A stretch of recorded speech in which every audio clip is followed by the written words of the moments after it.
talk about Triller. I didn't know what this was. I don't know what Triller was. I wasn't sure. Why did they should have busted Triller? Like Thriller? That probably costs a lot. But anyway. I wasn't sure, I was like, oh, how are we going to even get this pay-per-view? Because I don't know what Triller is. It ended up being the easiest technology that we've technology that I don't understand, really. Kelsey just got it and it just streamed to our TV. All of a sudden on my TV, and then I just turned my phone completely off, and it's like, still streaming. And I'm like, okay, that's weird. But their production of the entire, evening was somehow just fantastic, and it's outside my pay grade, so I can't even pinpoint what it was. But what I do know is that with no crowd there, they made it feel like this was still a huge event. I didn't even notice no crowd.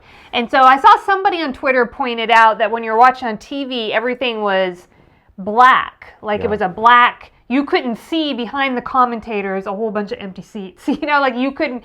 So it kind of gave it this sleek, nice feel, and then you had a white ring right in the middle, and it was a tiny ring. I wasn't sure how the between fight musical performance was going to go, but I gotta say I liked it too. I don't even know who some of these people are. I know who they are now because we're old. But I was like, oh, Snoop Dogg, I know who that is. Before it started, I was just I'm not a huge fan of live music via my TV, and I'm not. I'm a huge Killers fan, and a friend of mine not too long ago was like, Rachel, Pandora's doing a live Killers concert on TV, and I was like, I want to see a concert on TV. I want to be there in person. So I wasn't, excited for these musical performances, but I have to say it was a pleasant viewing experience because in between fights I'm on Twitter anyway, so I'm just on Twitter and I got this music in the background and it all looked good even visually when I was watching. I don't know, their whole thing I just thought was good, and the only time it felt a little long was because the Paul Robinson fight was short. They had a little bit of time to stretch, right? So we got Snoop Dogg's performance, and then the commentators had to stretch a little bit. But having Snoop Dogg on that commentating team, guys. Man, I loved everything. I loved Mario Lopez saving everybody by the bell. I loved Israel Adesanya just throwing shade at the UFC, most of the time he's on the mic. I like Sugar Ray Leonard bringing the same thing that Sugar Ray Leonard always brings to the webcast. Well, can we say... webcast? To the stream. Israel Adesanya, that is another element of this where I was like, we got a UFC guy calling a boxing fight. I wasn't a huge fan of that, but he did a really good job. And he said at the end of the podcast, he said at the end of the event, that was his first time. Yeah, and he didn't mount anybody. I thought that was good.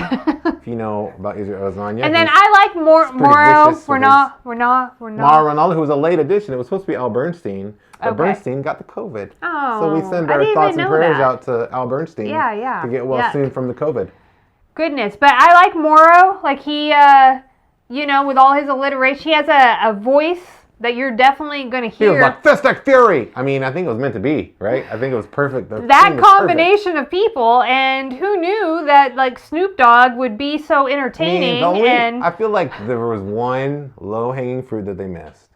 They could have brought in Larry Merchant and just left Larry by himself, just stewing in Larry Merchant. They could have just and then every once in a while cut to him and give him 10 minutes to just rail on everything.